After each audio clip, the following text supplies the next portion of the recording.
Salut les apprentis sorciers, ici la sorcière à lunettes et bienvenue dans mon atelier.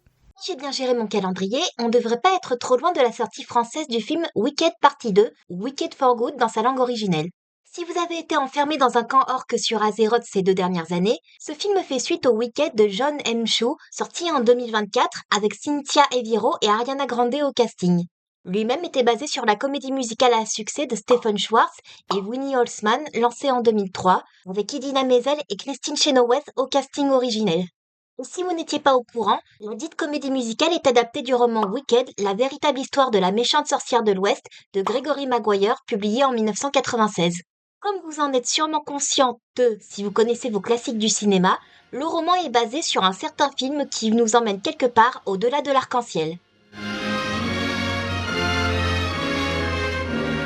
On remonte aux origines avec Le Magicien d'Oz, un roman écrit par Lyman Frank Baum, publié pour la première fois en 1900 aux États-Unis et en 1931 en France. Tu parles d'un décalage de publication ? Ce roman est la première pierre de l'univers imaginaire que Baum développera sur 17 autres ouvrages de son vivant entre 1901 et 1919, dont un titre posthume en 1920. Et comme pas mal d'univers littéraires fondateurs, d'autres autoristes participeront à son extension sur de multiples titres, dont entre autres Rose Plumly Thompson, Jack Snow et Alexandre Volkov. Et sans compter sur les écrits publiés sous l'égide de l'International Wizard of Oz Club, ou encore les analyses de l'impact du récit sur la culture populaire.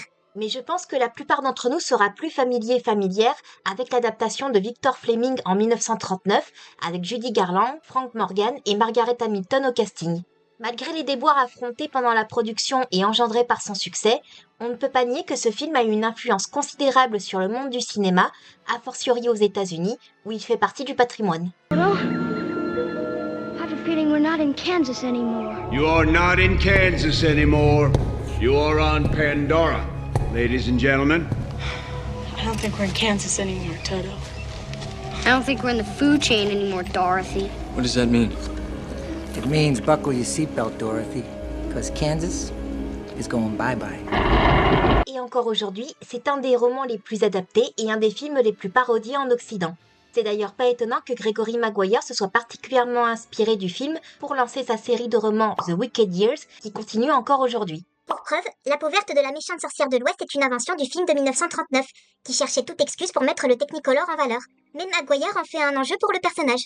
Et puisque le roman original est dans le domaine public depuis 1956, autant nous amuser un peu en y intégrant une autre figure populaire qui a eu droit à son film événement en 2023, Barbie. À nos marques, prêts, dessinons.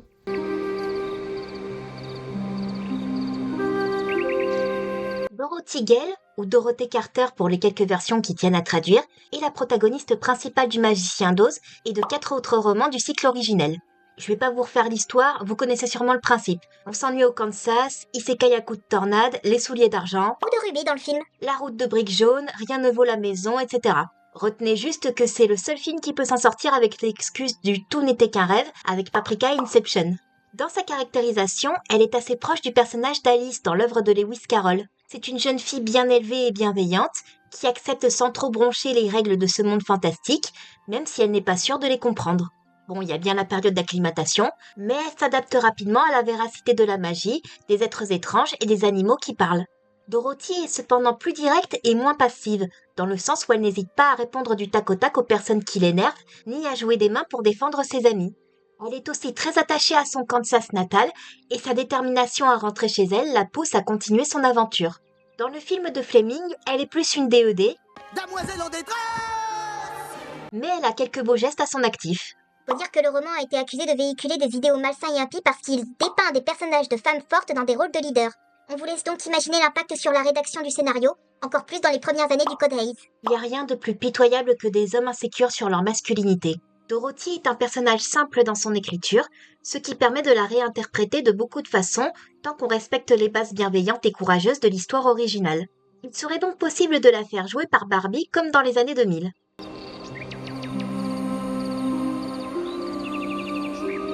Bon j'ai essayé de faire de mon mieux mais rien à faire, je n'arrive pas à reproduire les traits classiques de Barbie ou de Ken. Donc il va falloir faire une chose très décriée au sein des communautés artistiques, du tracing. En gros, c'est comme quand on décalque une photo ou un dessin dans un magazine, mais en dématérialisé. C'est une pratique controversée parce qu'elle est considérée comme une forme de triche, puisqu'on n'a pas à se casser la tête quant à la construction du personnage ou du point de vue.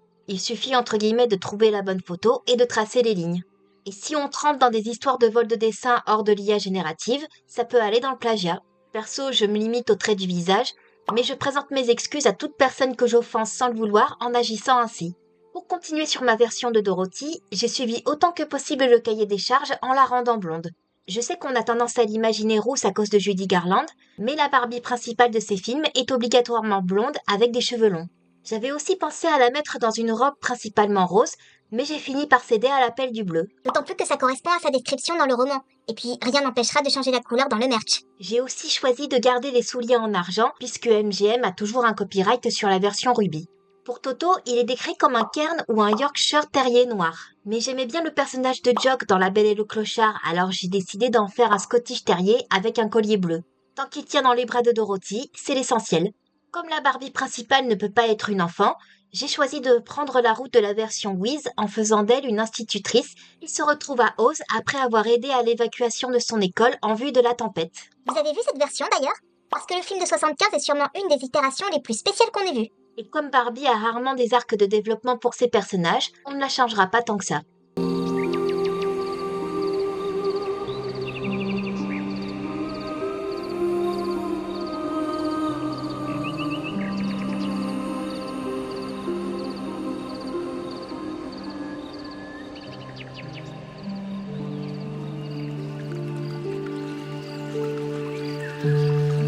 L'épouvantail est le premier compagnon que Dorothy et Toto rencontrent sur la route de Brick Jaune.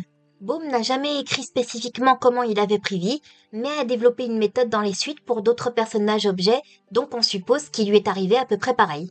Si vous connaissez l'histoire, vous savez qu'il se plaint de ne pas avoir de cervelle et participe à la quête dans l'espoir que le magicien lui en donne une. Il a la réflexion nécessaire pour poser des questions sur les motivations de Dorothy, et il lui arrive d'établir des plans très rapides pour sauver la situation. C'est comme dans toutes les bonnes histoires.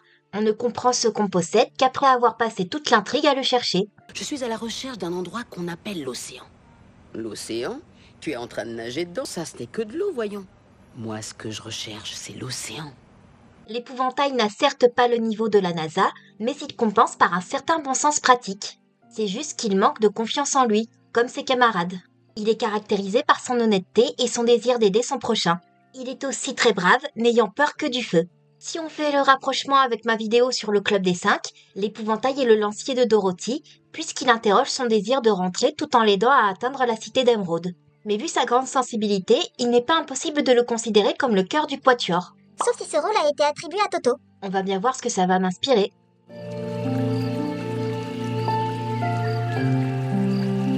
J'ai décidé de changer le genre de l'épouvantail. Et avant qu'on ne me traite de wokiste à la je tiens à préciser que c'est en fait un processus plutôt commun dans la franchise Barbie. En témoigne leur version du Prince et du Pauvre, des Trois Mousquetaires et d'un Chant de Noël. 2 exemples pas terribles sur 3, je suis pas certaine que ce soit bon pour ton argument. C'est moi qui dessine, je fais ce que je veux. Donc ce personnage, que je baptise Spy parce que les scénaristes de Barbie tendent à donner des noms à un peu tous les personnages, sera une tentative de patchwork. Je sais que les personnages se doivent d'être des icônes de beauté et d'élégance, mais je pense qu'on peut tenter de marier un peu tout ça avec l'idée d'un mannequin qu'on aurait habillé en 4e vitesse avec les premières vieilleries sous la main. J'ai essayé de lui faire des cheveux de paille, mais je me dis que dans le style de l'animation de l'époque, ça aurait été difficile, voire juste ignoré. Du coup, j'ai dû la rendre moins débraillée que ce que j'avais envie de faire.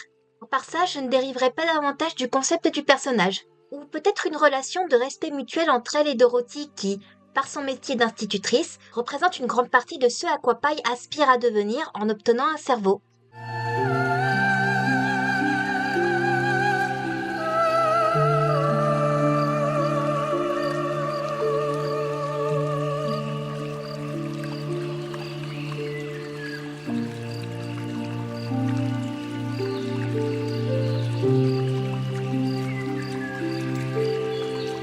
L'homme en fer blanc, ou le bûcheron de fer blanc selon les éditions, est le deuxième compagnon rencontré sur la route de Brick Jaune. Au départ, c'était un homme de chair et de sang qui a eu la malchance de tomber amoureux d'une servante de la méchante sorcière de l'Ouest. Cette dernière, pour ne pas perdre une domestique, change à son prétendant en un être mécanique pour lui retirer toute capacité émotionnelle. En effet, dans les romans, il existe des automates dotés d'une conscience, mais comme Yen n'ont pas d'âme, Yen ne sont pas capables de ressentir des émotions. Persuadé de ne plus être rien d'autre qu'une coquille vide, le bûcheron continuera à vivre son quotidien dans sa cabane, regrettant le temps où il avait un cœur. Jusqu'à l'arrivée de Dorothy, Toto et l'épouvantail, qui l'emmène avec elle sur la route de Brique Jaune. Comme il a emporté sa hache, il s'en sert pour défendre ses amis contre les obstacles rencontrés en chemin, ce qui fait de lui une sorte de garde du corps au tempérament plutôt tranquille. Il est malgré tout sensible aux chutes d'une certaine hauteur et à la pluie, qui peut le faire rouiller et donc l'immobiliser pendant des heures, voire des jours. Il sert de contraste à l'épouvantail dans l'éternel débat autour de l'importance de l'esprit et des émotions. Une opposition presque aussi inepte et cliché que l'eau et le feu ou la nature et la technologie. D'ailleurs, dans pas mal d'adaptations modernes, le bûcheron est un automate officiel pour appuyer davantage cette opposition. C'est intéressant, mais du coup, ça trahit pas mal le propos du roman original. Comme vous pouvez vous y attendre, il est le plus sensible de la bande, mais ne s'en rend pas compte à cause des préconceptions sur les êtres de métal. Donc le placebo du magicien n'est pas nécessaire. Je pense pouvoir en faire quelque chose de sympathique.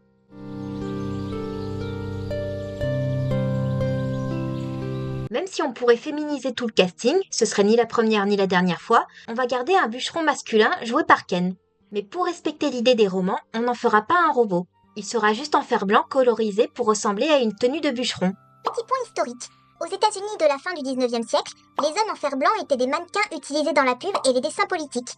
Mais ils ont fini par disparaître à cause de la démocratisation du plastique qui permettait de faire plus avec du matériel plus souple et qui semblait plus tenace. C'était la Minute Culture avec Tipeee. J'ai pas mal hésité à lui mettre le classique entonnoir sur le crâne, mais j'ai plutôt opté pour lui faire une coupe de cheveux figée.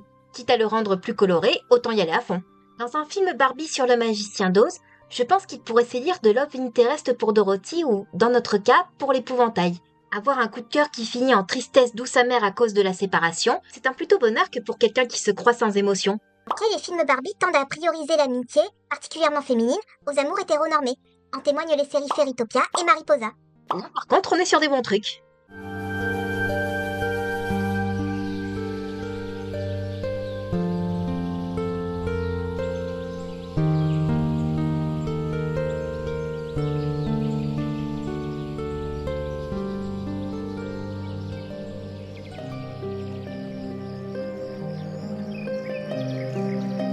Le lion peureux est le troisième et dernier compagnon rencontré par Dorothy au cours de son voyage. Baume le décrit comme ayant la taille d'un cheval avec une crinière bouclée dans laquelle il aime mettre des nœuds colorés. Ou comme tous les animaux d'Oz ou presque, il peut parler et parfois même chanter. À cause des stéréotypes autour des lions, il a peur que son caractère passif le rende moins digne d'être un fauve, surtout comparé à son ami le tigre affamé. Il tente bien de se donner des grands airs, surtout auprès des inconnus, mais passe plus pour une brute de cour d'école que pour un roi digne. Ce qui le rend encore plus lâche que ce qu'il pense être dans un sens. D'ailleurs, son jeu d'acteur tombe rapidement à l'eau quand ses interlocuteuristes ne se font pas avoir par sa nature de lion. Par exemple, quand Dorothy lui donne une claque pour protéger Toto. Il admet donc qu'il se sent lâche et imite les autres lions pour donner le change auprès des autres. Sous la promesse d'obtenir du véritable courage auprès du magicien, il complète notre quatuor sur la route de Brique Jaune. Dans le roman, il se fait d'ailleurs capturer avec Dorothy par les singes volants, jusqu'à ce que la jeune fille n'arrive à tuer la sorcière. Et vous connaissez la rengaine, le vrai courage c'est d'agir malgré la peur, donc le lion n'a jamais vraiment été peureux, puisqu'il a tout fait pour protéger ses amis, même paralysés par la peur, et le cadeau du magicien n'est donc pas nécessaire. T'as l'air un peu blasé de répéter tout ça pour la troisième fois. Désolée, ça reste dans la thématique de chercher à l'extérieur ce qu'on a déjà à l'intérieur, je devrais pas râler. En somme, le lion complète très bien le quatuor et sa nature bestiale qui permet d'imaginer l'étendue des peuples d'Oz, même si pas mal d'adaptations tendent à l'anthropomorphiser en le rendant bipède. Voyons comment on peut l'utiliser.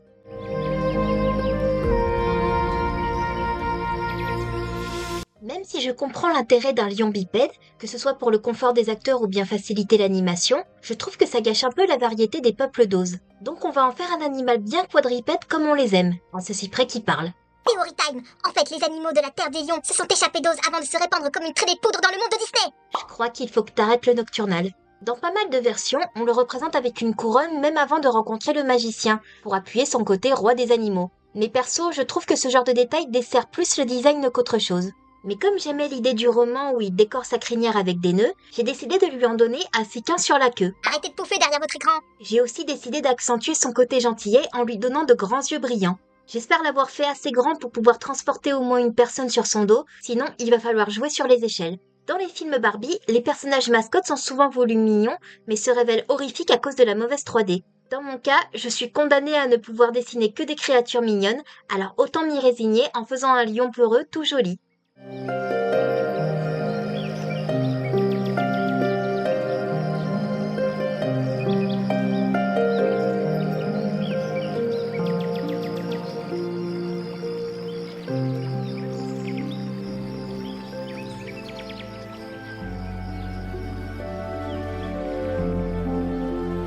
méchante sorcière de l'Ouest est une antagoniste récurrente dans le monde d'Oz. Elle règne sur la partie occidentale du pays et tyrannise autant son peuple que les alentours. Elle n'est égalée en termes de méchanceté que par sa sœur, la méchante sorcière de l'Est, qui régnait sur Munchkinland avant de se faire écraser par la maison de Dorothy. Ding dong, la sorcière est morte. Quelle sorcière? La vilaine sorcière. Oh merde! La méchante sorcière de l'Ouest tient son pouvoir de ses objets enchantés, qui lui permettent de contrôler des créatures et les forcer à faire ce qu'elle veut, comme les singes volants qui sont forcés à lui obéir tant qu'elle détient son chapeau d'or. Qui devient un peu n'importe quel autre objet dans les adaptations. Alors qu'elle a capturé Dorothy et le lion vers le dernier acte, elle commet l'erreur de s'en prendre à Toto, ce qui pousse Dorothy à lui envoyer un seau d'eau en pleine poire. Bien lui en a pris car la sorcière ne supporte tellement pas l'eau qu'elle fond littéralement en criant une des répliques les plus célèbres du cinéma américain.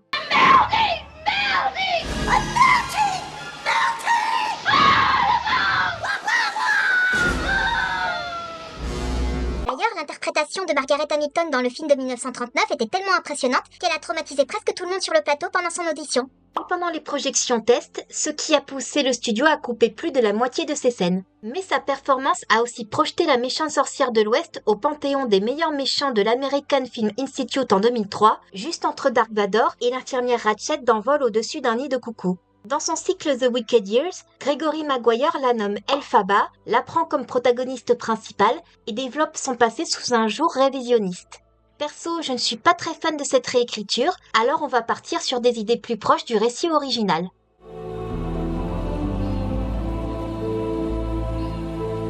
Afin de nous différencier un minimum de l'héritage de Margaret Hamilton, j'ai décidé de ne pas lui donner une peau verte. Je sais qu'il est maintenant quasiment impossible d'imaginer la méchante sorcière de l'Ouest sous un autre jour, mais je pense que c'est important de s'approprier un personnage quand on travaille sur une adaptation. Donc quitte à lui donner une couleur contre nature, on va la faire grise. Nous présentons nos excuses à toutes les personnes grises que nous offensons par nos propos. Mais le vert restera une couleur importante de sa palette, particulièrement dans sa magie. Parce que c'est bien connu, le vert c'est la couleur de la magie empoisonnée, de la jalousie et de la nature, y a pas d'entre-deux. Du coup, au départ, je voulais en faire une druidesse maléfique, mais j'ai préféré lui donner un costume plus sobre. Toujours sombre, parce que c'est la méchante, mais sobre.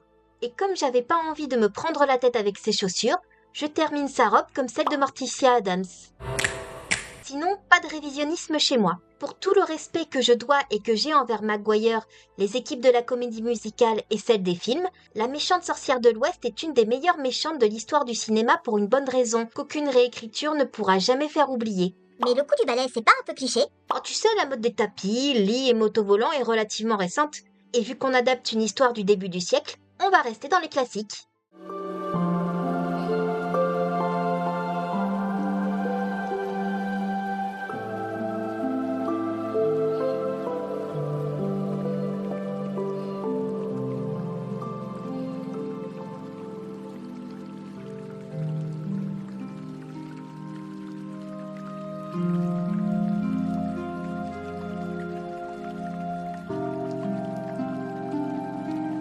Dédicace rapide à Aimé qui m'a conseillé cette idée. Merci pour ton aide indirecte dans la fabrique de cet épisode. Au départ, je voulais surtout parler de Wicked, vu que le film qui adapte la deuxième partie de la comédie musicale vient de sortir en France à l'heure où j'écris cette vidéo. Mais à force de me renseigner sur l'impact du roman et de la comédie musicale, j'ai eu envie de revenir aux sources avec l'histoire originale. On sait qu'on triche en parlant pas mal du film de 1939, mais on a essayé d'utiliser plusieurs adaptations en même temps pour rester aussi impartial que possible. Et ça me permet d'exorciser certains trucs parce que, si ça vous a échappé, je n'aime pas vraiment la trame que prend Wicked avec les personnages de Baum. Alors bien sûr, tant mieux pour Gregory Maguire si sa série littéraire se porte bien, c'est qu'il a réussi à trouver son public.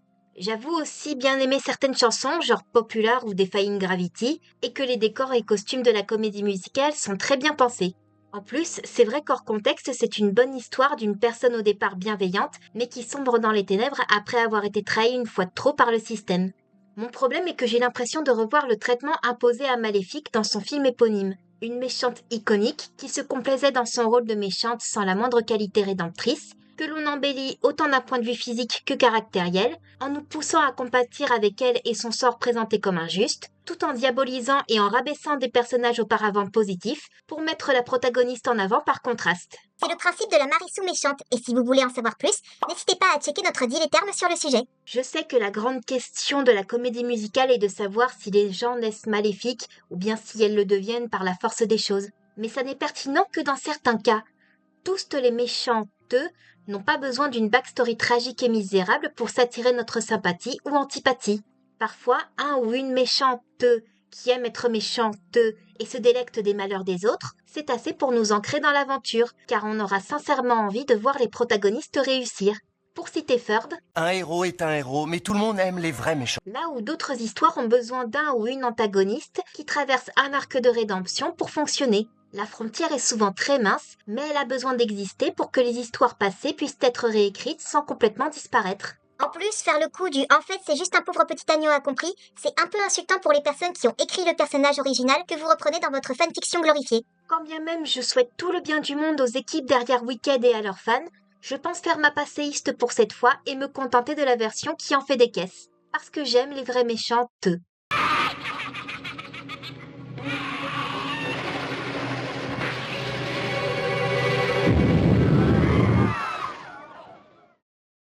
Ça, et le fait que t'aies une hipster qui fait exprès de manquer la hype pour te démarquer. Tu vas voir ce qu'elle te dit, la hipster! Cette vidéo est à présent terminée, j'espère qu'elle vous aura plu. Si c'est le cas, n'hésitez pas à liker, partager, vous abonner, suivre mes réseaux, suggérer des idées de personnages à redesigner dans les commentaires et à checker mon onglet communauté pour ne rien rater des prochaines vidéos. D'ailleurs, si vos finances vous le permettent et que vous voulez soutenir mon travail, vous pouvez faire un don sur ma page Tipeee, ce qui vous donnerait accès à des contreparties comme les vidéos en avant-première, votre nom au générique, des illustrations personnalisées ou même le choix du dernier épisode de la saison de redesign ou de Deal et Terme. Je vous laisse rejoindre la sortie de l'atelier et rappelez-vous d'éviter de déranger Ozzy en partant.